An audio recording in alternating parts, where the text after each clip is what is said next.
ay nangangahulugan sila ay mga Kristiyano na. So, meron tayong mga titingnan na mga katotohanan at mahalaga na ito yung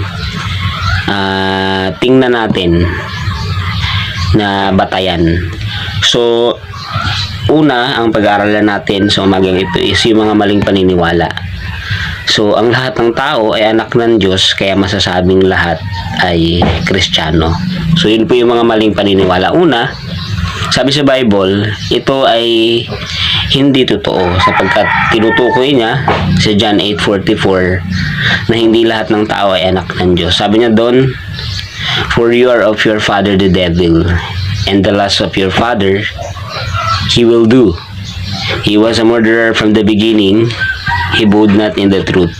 He is a liar and the father of it." So, ibig sabihin, butang balon, hindi lahat ay anak ng Diyos.